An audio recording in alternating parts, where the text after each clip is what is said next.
ভুট্টা ক্ষেত থেকে নিখোঁজ যুবকের বস্তাবন্ধী লাশ উদ্ধার। জামালপুরের ইসলামপুর উপজেলার আমতলী এলাকার একটি ভুট্টা ক্ষেত থেকে মোহাম্মদ জুয়েল শেখ নামের এক ব্যক্তি বস্তাবন্ধী লাশ উদ্ধার করেছে পুলিশ। মঙ্গলবার ৭ এপ্রিল সকাল ১০টার দিকে ইসলামপুর থানা পুলিশ ঘটনাস্থলে গিয়ে লাশটি উদ্ধার করে। নিহত জুয়েল শেখ পার্শ্ববর্তী মেলান্দহ উপজেলার পূর্ব শ্যামপুর গ্রামের আবু হানিফের ছেলে। পুলিশ সূত্রে জানা যায়, মঙ্গলবার সকালে আমতলী এলাকায় একটি ক্ষেতে অজ্ঞাত বস্তাবন্ধী লাশ পড়ে থাকতে দেখে স্থানীয়রা 999-এ কল দেন। খবর পেয়ে ইসলামপুর থানা পুলিশ দ্রুত ফোর্সসহ ঘটনাস্থলে পৌঁছে লাশটি উদ্ধার করে।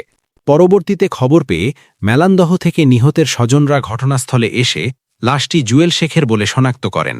মেলান্দহ থানা সূত্রে জানা যায়, নিহত জুয়েল শেখ গতকাল থেকে নিখোঁজ ছিলেন এবং এ ঘটনায় তার পরিবারের পক্ষ থেকে মেলান্দহ থানায় একটি নিখোঁজ সাধারণ ডায়েরি করা হয়েছিল। এই বিষয়ে ইসলামপুর থানার ভারপ্রাপ্ত কর্মকর্তা আব্দুল কাইয়ুম গাজী জানায়, এটি একটি পরিকল্পিত হত্যাকাণ্ড বলে প্রাথমিকভাবে ধারণা করা হচ্ছে।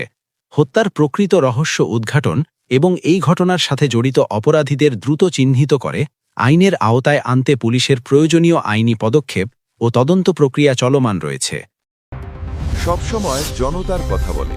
আপনারা দেখছেন অনলাইন ভিত্তিক সংবাদ মাধ্যম ইনফো BD24।